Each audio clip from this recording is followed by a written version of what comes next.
तो गाइज ये था हमारा EC2 का एक ओवरव्यू। काफ़ी देर से हम लोग इंस्टेंसेस के बारे में बात कर रहे हैं। तो चलिए हम लोग आगे बढ़ते हमारे AWS कंसोल में जाते हैं और ज़रा देखते हैं कि हम लोग EC2 इंस्टेंसेस के साथ क्या क्या कर सकते हैं। ठीक है। तो गाइज जब आप AWS मैनेजमेंट कंसोल खोलेंगे, हम लोग ऑलरेडी इसके बारे में बात कर चुके हैं कंप्यूट इंस्टेंसेस के बारे में बात करने से पहले। तो अगर आपके पास ये है नहीं तो मैं सजेस्ट करूँगा कि आप सब लोग आगे बढ़े और पहले तो एक फ्री टियर अकाउंट अपना ओपन कर ले। ठीक है। कैसे करते हैं फ्री टियर अकाउंट ओपन? बहुत आसान है। AWS की वेबसाइट पे जाइए, फ्री टियर अकाउंट ढूंढिए या फिर जस्ट गूगल में जाके फ्री टियर अकाउंट ढूंढ लीजिए किसी भी ब्राउज़र में और आपका ये AWS फ्री टियर अकाउंट आ जाएगा। तो उसमें फ्री टियर या फिर ये कंसोल मैनेजमेंट को साइन अप करने के लिए आपको आपका क्रेडिट या डेबिट कार्ड डिटेल्स देने पड़ेंगे। तो इंडिया में बेसिकली इंडियन करेंसी में आपको वो ₹2 चार्ज करता है वेरिफिकेशन प्रोसेस के लिए कि लेजिट अकाउंट है या नहीं। और एक बार वो हो गया तो उसके बाद में ये सारी सर्विसेज आपको 1 साल के लिए फ्री होती है। नॉट वरी, आपके कंसर्न के बगैर आपको कंसेंट के बगैर आपको AWS चार्ज नहीं करेगा, आपको पूछेगा वो। अगर आप कोई सर्विस एक्सीड भी कर जाते हैं उसकी लिमिटेशन, तो वो आपको नोटिफिकेशन देगा कि आपका लिमिटेशन एक्सीड हो गया है। स्पेशली अगर आप डेबिट कार्ड डालोगे फिर तो देगा ही देगा। और अगर आप पेमेंट नहीं करते हो तो शायद आपका अकाउंट बंद हो जाए बट आपको चार्ज नहीं किया जाएगा। तो अगर आप मेरे साथ ये प्रैक्टिस करना चाहते हो तो मैं सजेस्ट करूँगा कि एक फ्री टियर अकाउंट आप भी खोल लो और मेरे साथ ये सारा सेशन जो है मेरे साथ इम्प्लीमेंट कीजिए आप भी। ठीक है। तो चलिए गाइस, हम लोग एक काम करते हैं। अभी AWS की हम बात कर रहे थे, जैसे मैंने कहा था कि ये इंफ्रास्ट्रक्चर एज ए सर्विस है ना। तो देखते हैं कि इंस्टेंस लॉन्च करके देखते हैं कि उसमें क्या क्या स्टेप्स होती है। तो जैसे मैं पहले बात कर रहा था, मैंने ये विंडो खोल रखी थी तो मैंने EC2 टाइप कर रखा था।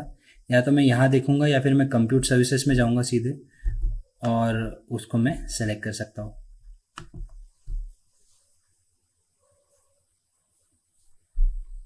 इंटरनेट आज थोड़ा स्लो चल रहा है गाइस, तो बेयर विद मी, बट हो जाएगा। Welcome to the new EC2 console. तो ये बार बार अपडेट होता है गाइस, ये जो इंटरफेस है, तो आपको हर बार अलग नज़र आएगा। पहले कुछ इंस्टेंसेस मैंने लॉन्च किए थे तो वो देखिए उसके की पेयर्स यहाँ पे ऑलरेडी है। की पेयर क्या होता है हम लोग बात करेंगे। तो गाइज हम एक इंस्टेंस लॉन्च करके देखते हैं। तो रनिंग इंस्टेंसेस तो 0 दिखा रहा था ये। लेट अस से कि हम लोग एक इंस्टेंस लॉन्च करेंगे। तो गाइज जब आप एक इंस्टेंस लॉन्च करते हो तो वो आपको बहुत सारे AMIs दिखाता है, अमेजॉन मशीन इमेज। देखिए AMI क्या होता है? एक टेम्पलेट है जो आपका सॉफ्टवेयर कॉन्फ़िगरेशन कंसिस्ट करता है। Operating system, application, server, applications, ये जो मतलब ये बेसिक रिक्वायरमेंट्स है जो एक इंस्टेंस लॉन्च करने के लिए आपको चाहिए होती है। तो अगर आप इसकी बात करें, हम EC2 की बात करें, AMI की बात करें, तो आपको बहुत सारे AMIs मिलते हैं। तो इस मार्केट प्लेस में आप देखिए, इसे AWS मार्केट प्लेस भी कह सकते हो आप। तो बेसिकली इसमें जो है आपको ये सारे AMIs हैं, मतलब टेम्पलेट्स है। लिनक्स का इंस्टेंस लॉन्च करना है तो वो कर सकते हो, है ना। फिर बाद में रेड हैट के है। आप नीचे देखोगे तो उसमें कॉन्फ़िगरेशन है गाइस कि EBS बैकअप है नहीं है। EBS एक स्टोरेज सर्विस है, उसके बारे में हम लोग जब स्टोरेज डोमेन में जाएंगे तब उसके बारे में बात करेंगे। तो फिर बाद में आप क्या आपको डेटाबेस लॉन्च करना है क्या, तो फिर आप RDS बैकअप इंस्टेंस लॉन्च कर सकते हो। ये रिलेशनल डेटाबेस सर्विस होती है। विंडोज़ के इंस्टेंसेस है जो आप लॉन्च कर सकते हो। अगर आप उबंटू या फिर लिनक्स के इंस्टेंस लॉन्च करते हो तो आपको कमांड लाइन के थ्रू उनको कनेक्ट करना पड़ता है। पुटी और पुटीजेनिक होता है, आपको यूज़ करके उसकी कीज़ जो है वो डिक्रिप्ट करके यूज़ करनी होती है। अगर विंडोज़ इंस्टेंस आप लॉन्च करेंगे तो आप direct RDP, remote desktop process, या फिर एक एप्लीकेशन होता है बेसिकली छोटा सा, उसके थ्रू आप इसको लॉग इन कर सकते हो इस इंस्टेंस को। तो चलिए हम लोग एक विंडोज़ इंस्टेंस ही लॉन्च करके देखते हैं, फटाक से देखते हैं कि कैसे वर्क करते हैं और क्या क्या कर सकते हैं उसके साथ, है ना। तो इसी को ले लेता हूँ मैं। ये फ्री टियर एलिजिबल है गाइस, मतलब इसके लिए मुझे पैसा नहीं लगेगा। तो मैं जल्दी इसको सेलेक्ट कर लेता हूँ। तो गाइस जैसे मैं इसको सेलेक्ट करता हूँ आप देखेंगे कि इसको लॉन्च करने का एक प्रोसीजर सामने आ गया है ना। तो चलिए इसको लॉन्च करते हैं। तो इसमें देखिए मेरे को बता रहा है कि ये जनरल पर्पस इंस्टेंस है गाइस। इसकी डिटेल आप क्लिक करोगे तो आपको आ जाएगा balance of compute, memory and network. एक बेसिक इंस्टेंस है, फ्री टियर एलिजिबल है, सबसे चीप इंस्टेंस होता है ये। क्या क्या आपको देता है ये? 1 vCPU और 1 GB मेमोरी। तो गाइज ये जो इंस्टेंस है ये काफ़ी सस्ता होता है। अगर आप देखोगे ना प्राइसिंग, मतलब ये तो फ्री टियर है। अगर आप कुछ एक 8 GB रैम वाला या 1 CPU वाला इंस्टेंस अगर आप लॉन्च करोगे तो आपको कुछ AWS आई थिंक $3 के आसपास चार्ज करता है घंटे के लिए। और ये एक मैं मतलब अच्छे इसका इंस्टेंस का बात कर रहा हूँ, ये तो और भी छोटा है गाइज। ये बेसिकली सिर्फ एक 1 GB का इसमें आपको मेमोरी दिखा रहा है, बराबर है। ये क्या है, EBS ओनली है, मतलब इलास्टिक ब्लॉक स्टोर में ये आपका डेटा बैकअप करेगा। ये हम स्टोरेज में जब जाएंगे तब मैं वापस इंस्टेंस लॉन्च करूंगा और इस चीज़ को थोड़ा और डिटेल में एक्सप्लेन करूंगा। अभी मैं इसे करना नहीं चाहता। Network performance low to moderate. तो भाई जैसे इंस्टेंस का साइज बढ़ेगा इसका परफॉर्मेंस भी इंप्रूव होगा। आप स्क्रॉल डाउन करोगे तो आपको सारी फैमिलीज नज़र आएगी इंस्टेंसेस की, और देखिए इनकी कैपेसिटी भी कैसे बढ़े जा रही है ना। तो ये है, और ये IPv6 को सपोर्ट करता है। नेक्स्ट कॉन्फ़िगरेशन स्टेप, मैं ये सारे आपको शॉर्ट में बताना चाह रहा हूँ कि क्या क्या हो रहा है, हम क्या क्या कॉन्फ़िगर कर सकते हैं, ताकि आपको इंफ्रास्ट्रक्चर एज सर्विस है क्या समझ आए। तो गाइज नंबर ऑफ इंस्टेंसेस, एक नेटवर्क मेरा एक VPC क्रिएट करेगा ये है। तो मैं चाहे तो इसको मतलब नया VPC वर्चुअल प्राइवेट क्लाउड भी क्रिएट कर सकता हूँ, बट ना करें, सही रहेगा। सबनेट एक नया क्रिएट करेगा वो बाय डिफ़ॉल्ट जो होगा वो, ठीक है। और ये कुछ बेसिक रिजर्वेशंस और डोमेन जॉइंट डायरेक्टरी इनकी डिटेल्स है। अब स्टोरेज की बात करते हैं। तो गाइस बाय डिफ़ॉल्ट देखेंगे आप, ये स्टोरेज इसको असाइन हो रहा है। आप उसको बाद में वॉल्यूम अटैच कर सकते हो, इंक्रीज भी कर सकते हो। ये भी हम स्टोरेज में देखेंगे गाइस कैसे किया जाता है इसको, ठीक है। और ये आपको IOPS इतना दे रहा है इसके लिए, मतलब ये इतना आपको इनपुट आउटपुट प्रोसेसिंग स्पीड दे रहा है, ठीक है। आगे बढ़ेंगे हम लोग। आप टैग ऐड कर सकते हो। ऐसा होगा कि इंडस्ट्री में आप बहुत से इंस्टेंसेस यूज़ कर रहे हो तो उस केस में आपको टैग्स की ज़रूरत पड़ सकती है ना। मतलब लेबलिंग, नाम देने की ज़रूरत पड़ सकती है इंस्टेंस को, ताकि आपके इंस्टेंसेस मिक्स ना हो जाए। इनकी नेमिंग कन्वेंशंस कॉम्प्लिकेटेड होते हैं, तो ऐसा फिगर आउट नहीं कर पाओगे कौन सा इंस्टेंस कौन सा है, तो इसलिए आप उसको टैग्स ऐड कर सकते हो। और फिर आता है आपका सिक्योरिटी ग्रुप गाइस। तो यहाँ पे आप डिसाइड करते हो कि कैसा एक्सेस होगा, RDP होगा, ये क्या, इतने सारे एक्सेस के आपको मोड्स है। आप दूसरे भी सेलेक्ट कर सकते हो कि इस तरीके से ट्रैफिक अंदर आने दी जाए। प्रोटोकॉल TCP है, यहाँ पे पोर्ट रेंज ये है, ये बाय डिफ़ॉल्ट डिटेल्स है गाइस। और मैं हर जगह से ट्रैफिक अभी अलाउ कर रहा हूँ। मैं इसे चेंज कर सकता हूँ कि कहाँ से ये ट्रैफिक आनी है, ठीक है। और उसके डिटेल्स भी मैं यहाँ एंटर कर सकता हूँ। अब देख सकते हो कि ये कह रहा है कि ये सारे IP एड्रेसेस के लिए ओपन है, सेफ नहीं है। हम रिकमेंड करेंगे आप कुछ और यूज़ करो, बट अभी के लिए हम स्किप करते हैं, ठीक है। आपके इंस्टेंस की सिक्योरिटी इंप्रूव करो। वो बार बार मुझे वो नोटिफिकेशन दे रहा है, ताकि मतलब ये दिखा रहा है कि AWS कितना एक्टिव है। जब आप एक ऐसा इंस्टेंस लॉन्च करते हो तो कहते हो कि आप रिस्क में हो, मत करें। बट अब मैं इसे लॉन्च करने जा रहा हूँ। अब लॉन्च करने से पहले ये मुझे रोक लेता है। देखिए ये क्या कहता है कि सेलेक्ट एन एग्जिस्टिंग की पेयर और क्रिएट अ न्यू की पेयर। मतलब गाइज जब आप एक इंस्टेंस लॉन्च करते हो तो एक पब्लिक और प्राइवेट की जनरेट होती है, जिसे हम लोग की पेयर कहते हैं। प्राइवेट की होती है जो आपके पास आती है, और पब्लिक की जो होती है वो AWS के पास रहती है। जब आप लॉग इन करते हो गाइज तो होता है ऐसे कि आप आपकी पब्लिक की देते हो, है ना, डिक्रिप्टेड फॉर्म में।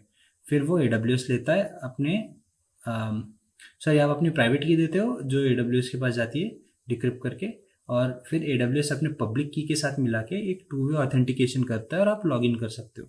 एक बात याद रखिएगा, अगर ये आपकी की खो गई तो आपके पास लॉगिन और लॉगआउट करने का कोई ऑप्शन नहीं है। मतलब आपका इंस्टेंस एक बार बंद हो गया तो आप उसे रीस्टार्ट नहीं कर सकते। तो आपकी ये की बहुत अच्छे से संभाल के रखें, और इसके लिए कोई ऑल्टरनेटिव नहीं है। तो मैं आई एक्नॉलेज कहता हूँ। मैं नई की बनाना चाहूँगा क्योंकि मैंने सिस्टम चेंज किया रिसेंटली, तो इसमें कोई की नहीं होगी। Let's say Sam 321 and I से डाउनलोड। तो गाइज अभी एक सैम्पल की डाउनलोड हो गई है, जैसे आप देख सकते हो स्क्रीन पे। और इस सैम्पल की के हिसाब से हम इस इंस्टेंस में लॉगिन कर सकते हैं। तो गाइज अब जल्दी से इंस्टेंस को लॉन्च कर देते हैं। तो अब इस इंस्टेंस को लॉन्च होने के लिए गाइज 2 से 3 मिनट और लग सकता है। तो इस प्रोसेस को हम स्लोली होने देते हैं, इसे डिस्टर्ब नहीं करते। ये जब कंप्लीट हो जाएगा तो हमें हमारे इंस्टेंस का स्टेटस पता चल जाएगा। अगर आप स्टेटस देखना चाहते हो तो आप यहाँ पे वो स्टेटस चेक कर सकते हो, ठीक है।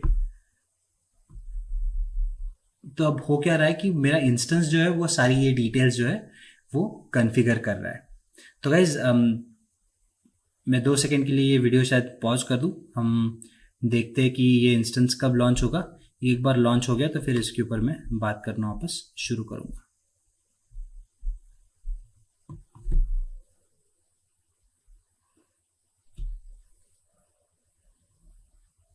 तो गाइज जब तक ये लॉन्च हो ही रहा है तो चलिए हम लोग कुछ और बात कर ही लेते हैं। लेट्स सी की और क्या हो रहा है। तो गाइस आप देखेंगे यहाँ पे कि ये इंस्टेंस रनिंग स्टेट में आ गया है ना।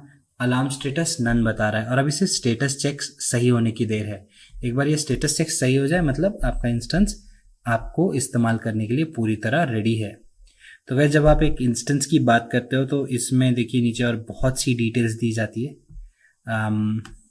अगर आप ध्यान से देखेंगे तो यहाँ पे आपके कौन से आप मतलब मीडियम के थ्रू कम्युनिकेट कर रहे हो, आपके इंस्टेंस की आईडी क्या है, आप इसका स्टोरेज का रूट डिवाइस क्या है, वो सारी चीज़ें आपको यहाँ पे डिटेल में बताई जाएगी। ठीक है, तो आप ये विजिट कर सकते हो, सारी चीज़ें देख सकते हो। ऐसे भी अगर आप स्क्रॉल करोगे ऊपर तो आपको नज़र आएगा कि आपका पब्लिक डीएनएस क्या है। अब अगर आप लिनक्स इंस्टेंस लॉन्च करते या उबंटू तो ये आईडी के थ्रू आप कनेक्ट कर पाते हैं आपके इंस्टेंस को, बट सिंस हम लाइक विंडोज़ इंस्टेंस लॉन्च कर रहे हैं उसकी हमें ज़रूरत नहीं है। और ये कुछ और डिटेल्स है, तो देखते हैं हमारा इनिशियलाइजेशन हुआ है नहीं, अभी भी हो ही रहा है इनिशियलाइजेशन। तो एक बार रिफ्रेश कर लेते हैं गाइस और देखते हैं कि क्या स्टेटस है इसका।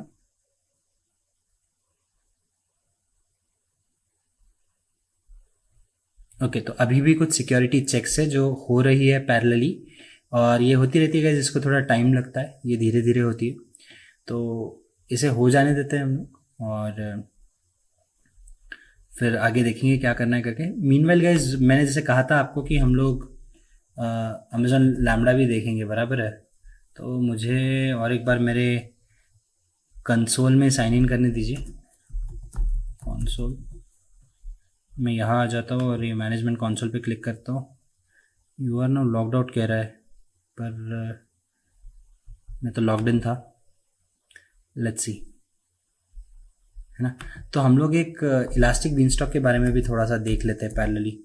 तो गाइज आपने देखा अभी कि एक इंस्टेंस लॉन्च करने में मेरी कितनी स्टेप्स चलेगी ना। मैंने क्या क्या दिखाया आपको, सिक्योरिटी ग्रुप्स दिखाया, उसमें क्या होता है मतलब कि हम कॉन्फ़िगर करते हुए बताया, एक सबनेट दिखाया, स्टोरेज बताया, ये सारी चीज़ें हम कॉन्फ़िगर करते हैं, बराबर है।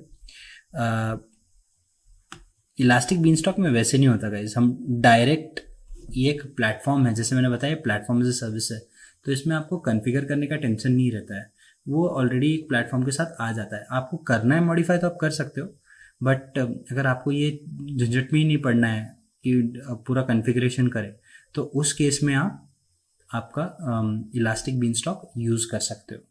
हम देखेंगे क्या है, पहले देखते हैं हमारा इंस्टेंस इधर लॉन्च हो गया है क्या। अगर हो गया तो इसे हम लॉन्च करके इसका काम पहले ख़त्म करते हैं, फिर बाद में इलास्टिक बीनस्टॉक पे बढ़ते हैं। तो वैसे ये हो गया, इसे मैंने गलत की दबा दी। हम कनेक्ट करेंगे इस इंस्टेंस से गाइस।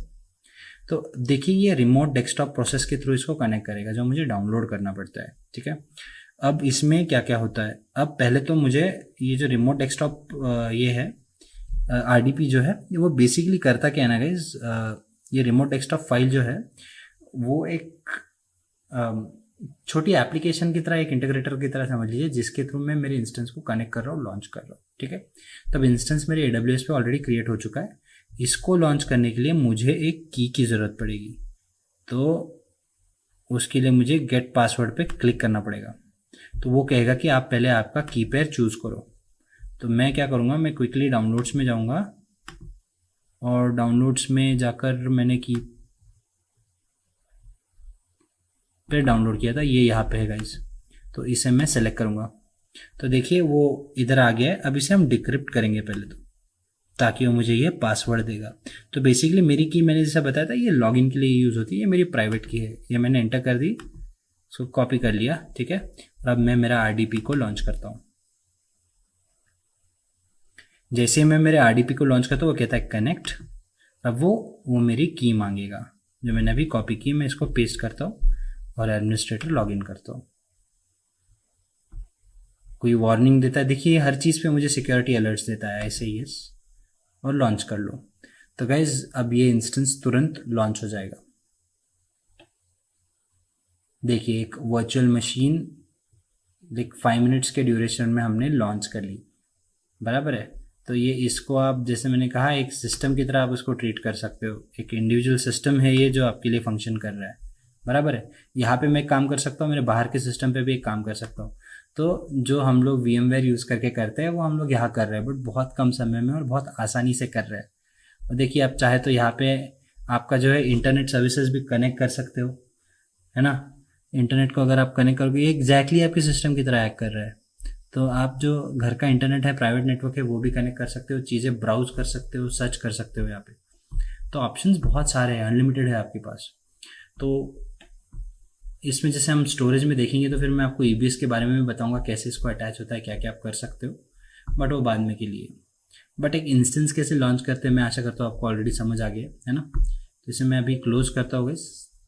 EC2 काम कैसे करता है, बेसिक चीज़ें तो आपको समझ में आ गई है। एक बात याद रखिएगा, जब भी आप कोई इंस्टेंस या रिसोर्स लॉन्च करें तो उसको हमेशा टर्मिनेट करें, ताकि आपको कोई चार्जेस ना पड़े। तो कह दीजिए टर्मिनेट, और ये अपना बैकग्राउंड में टर्मिनेट होता रहेगा। अभी हम जाते हैं गाइज हमारे EBS को समझते हैं। चलिए एक एप्लीकेशन बना के देखते हैं इसमें शॉर्ट। ठीक है, क्रिएट अ वेब ऐप कह रहा है ये। तो अब जैसे मैंने कहा कि आपको प्लेटफॉर्म प्रोवाइड कर दिया गया है, ठीक है। Application name demo for today.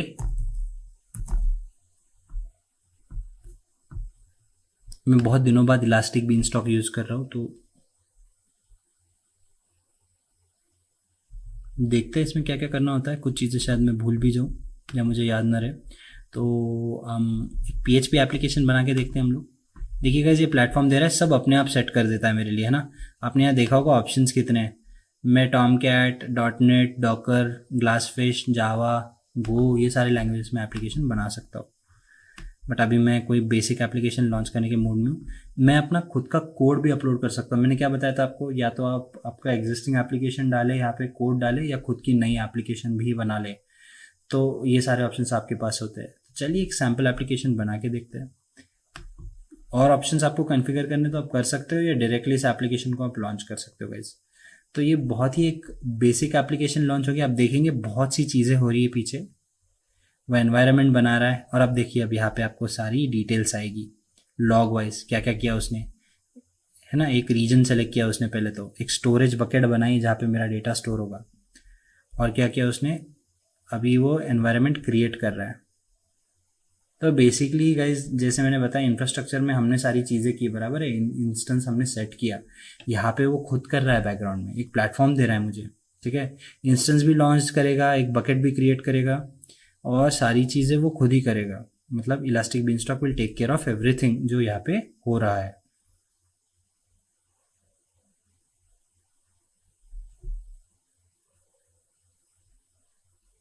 इसको थोड़ा समय लगता है गाइस, क्योंकि अब ये सेटअप कर रहा है, तो उन चीज़ों में टाइम लगता है। पैरेलली आप देखिए यहाँ पे, और आपको बहुत से एनवायरनमेंट्स, एप्लीकेशंस, अगर आप इन चीज़ों में जाओगे तो आपके सारे ऑप्शंस आपको नज़र आएंगे कि आप क्या क्या कर सकते हो। अभी एनवायरनमेंट बन रहा है उसका। और फिर भी आप देखोगे तो गाइज हमने कुछ एक 17 को ही शुरू किया है, सॉरी एक 16 को। आप देख सकते हैं ये रात का समय है, मैं काफ़ी लेट आज जग के सेशन रिकॉर्ड कर रहा हूँ आप लोगों के लिए। तो 1 या 2 मिनट के ड्यूरेशन में ये सेशन नॉर्मली क्रिएट हो जाता है गाइज। तो होने देते हैं उसे, एक बार ये लॉन्च हो जाएगा तो फिर हम लोग देखते हैं कि इसके साथ हम और क्या क्या कर सकते हैं।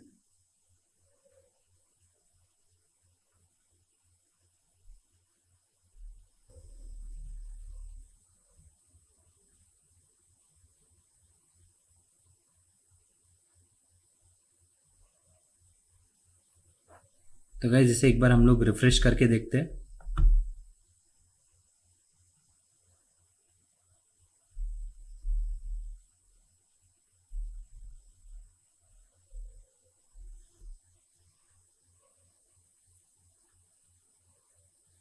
तो अब गाइज अगर आप देख सकते हो स्क्रीन पे, तो एक एनवायरनमेंट क्रिएट करना शुरू किया उसने, इलास्टिक बीन स्टॉक ने क्या किया, एक बकेट क्रिएट की जहाँ पे डेटा स्टोर करेगा। उसके बाद में उसने एनवायरनमेंट हेल्थ चेक की, ठीक है। फिर उसने एक सिक्योरिटी ग्रुप क्रिएट किया, एक इलास्टिक आईपी क्रिएट की, और अभी एक इंस्टेंस लॉन्च करने के लिए वो वेट कर रहा है, ठीक है। इंस्टेंस उसने लॉन्च भी कर दिया, अभी एप्लीकेशन भी अवेलेबल है इलास्टिक बीनस्टॉक में, और एप्लीकेशन मेरी सक्सेसफुली एनवायरनमेंट में लॉन्च हो चुकी है, ठीक है। तो सारा लॉग मैं जो देख रहा हूँ वो यहाँ पे ऑलरेडी आ चुका है। तो अगर मैं इधर जाऊँ एप्लीकेशंस में, तो ये एप्लीकेशन मुझे यहाँ मेरी नज़र आएगी, डेमो फॉर टुडे। उस पर अगर क्लिक करूँ तो ये सारी डिटेल्स आपको मिलेगी जो उससे रिलेटेड है। बैक अगर करूँ मैं और इसको अगर मैं सेलेक्ट करूँ तो मेरे पास और भी ऑप्शंस होते हैं। Create an environment, you application versions. तो गाइज इसमें आप जो है आपके एप्लीकेशन के वर्जन्स भी और ऐड कर सकते हो, करना है तो, है ना। एनवायरनमेंट आप उसका पूरी तरह ये कर सकते हो। जैसे कि अगर मैं एनवायरनमेंट्स पे जाऊँ तो ये सारे मेरे मतलब हेल्थ का डिटेल्स देता है कि हेल्थ ओके, देखो इट्स ग्रीन, एप्लीकेशन नाम क्या है, ये सारी चीज़ें ये मेरे को बताता है। यहाँ पे भी अगर मैं सेलेक्ट करूँ तो वही ऑप्शंस मुझे देगा वो मोर और लेस, ठीक है। तो लोड कॉन्फ़िगरेशन है, रीस्टार्ट ऐप सर्वर है, रीबिल्ड है, आप एप्लीकेशन पूरा एनवायरनमेंट जो है उसको आप टर्मिनेट भी कर सकते हो।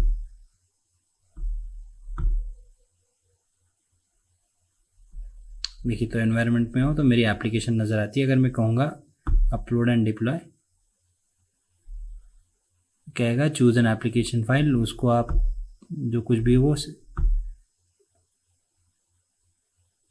नहीं, तो इसके लिए दिक्कत ये होती है गाइस कि आपको बैक जाना पड़ेगा पहले।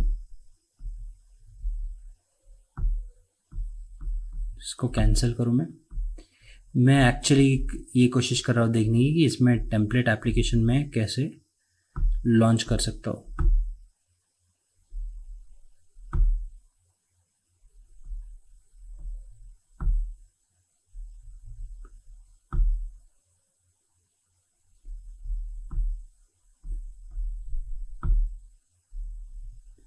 क्योंकि मैं आपको कुछ दिखाना चाह रहा था।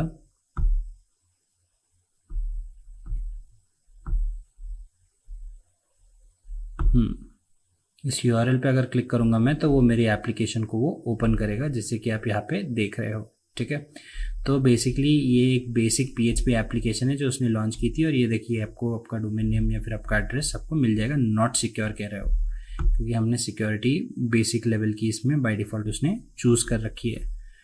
ऊपर से गाइस अगर आप इधर आओगे एनवायरनमेंट्स में, एप्लीकेशंस में, तो आपको और चीज़ें भी एक्सप्लोर आप कर सकते हो। जैसे कि आपको अगर आपकी इसके कॉन्फ़िगरेशंस चेंज करने हैं इस एप्लीकेशन के, तो आप डिसाइड कर सकते हो कि आपको सिक्योरिटी में कुछ चेंजेस करने वो कर सकते हो। क्लाउड वॉच या फिर इसकी लॉगिंग या मॉनिटरिंग करनी है तो वो भी आप अलग से कर सकते हो। तो ये सारे ऑप्शंस आपको ये देता है। बट यहाँ पे मेन चीज़ जो आपको समझनी है गाइस वो ये है कि यहाँ पे हमने इंस्टेंस कॉन्फ़िगर किया नहीं, उसने खुद ही किया। तो मुझे इसने इन शॉर्ट एक प्लेटफॉर्म दे दिया। तो गाइज मैं आशा करता हूँ कि आपको एक मतलब प्लेटफॉर्म एज ए सर्विस क्या होती है वो आपको समझ आ गया, ये मैं आशा करना चाहूँगा। अब मैं एक एनवायरनमेंट को टर्मिनेट कर देता हूँ क्योंकि मैं नहीं चाहता कि कोई चार्जेस लगे। ये पूछ रहा है कि परमानेंटली डिलीट करना है क्या, तो ये सारी चीज़ें उसमें अपने आप ऐड हो जाएगी। वो AWS में ऐसा होता है कि आप कभी भी कुछ भी डिलीट करो तो कहता है कि उसका नाम एंटर करो आप पहले। तो वो नाम मैं यहाँ एंटर करूँगा और मैं कहूँगा टर्मिनेट।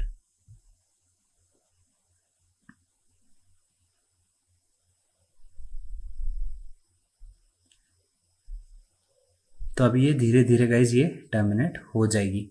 तो मैं आशा करता हूँ कि आपको ये समझ आ गया है और EC2 या फिर कंप्यूटेशन सर्विसेज हमने देख लिए।